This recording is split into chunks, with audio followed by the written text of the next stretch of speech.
What is up guys, this is Louise and welcome to this video. At ngayon ay samahan nyo i-unbox at i-review ang PC case at case fans mula sa Inplay. Ito ang Inplay Wind01 na nagkakahalaga ng 613 pesos. Ang PC case na ito ay mas mura ng bahagya kaysa sa Inplay Wind02. Ang PC case na ito ay may honeycomb design, compatible with MATX or ITX motherboards at may video card length limit na 26 cm. Ang case dimensions ng PC na ito ay makikita nyo sa inyong screens. At katulad din ng Wind02, ito rin ay may acrylic side panel.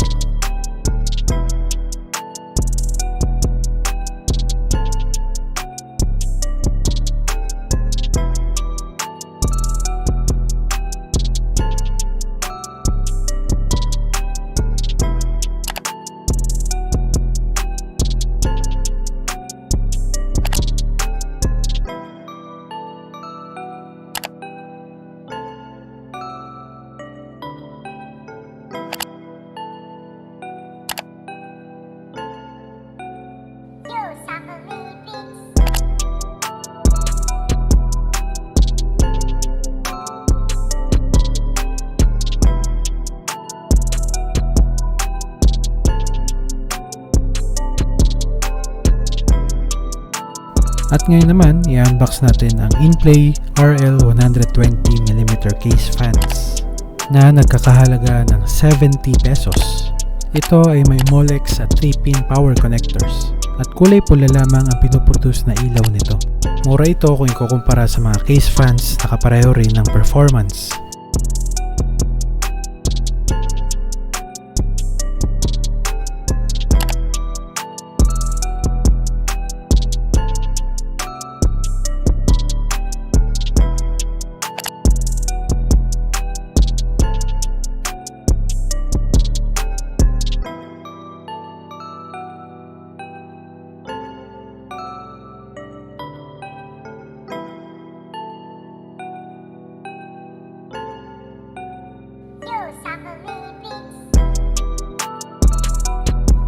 Hindi ideal ikabit dito ang power supply na may cable sleeves dahil sa liit ng PC case na ito.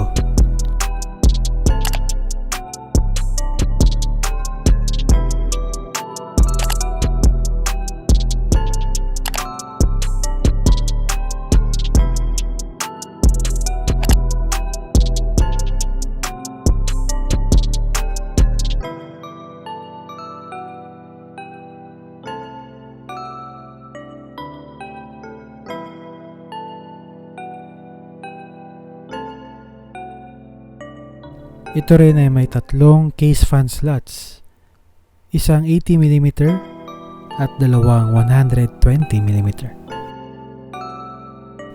Almost always din available ang Inplay Wind01 sa Shopee at Lazada. Mamimili na lang kayo kung kaninong merchant ang mas mura at mapagkakatiwalaan.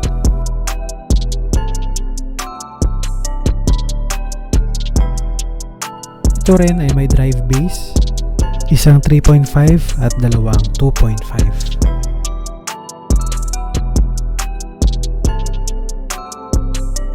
Lightweight at may kaliitan ito, bagay na bagay sa mga taong space conscious at minimalists.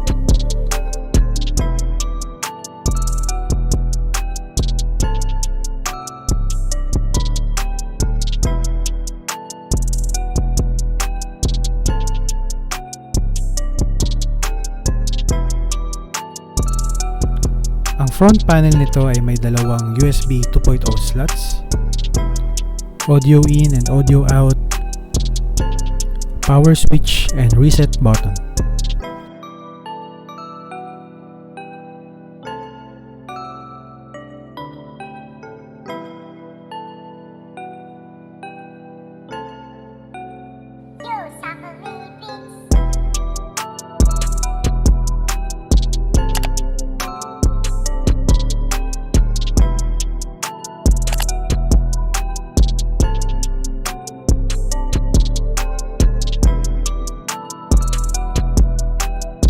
Ang halaga ng mga nagastos ko ay inyong makikita muli sa inyong mga screens. Sa murang halaga ay mapapaganda na ninyo ang luma ninyong PC. Naway nagustuhan ninyo ang video na ito. Maraming salamat sa inyong panonood. Please like, comment, and subscribe kayo sa channel ko, and I will see you on my next video.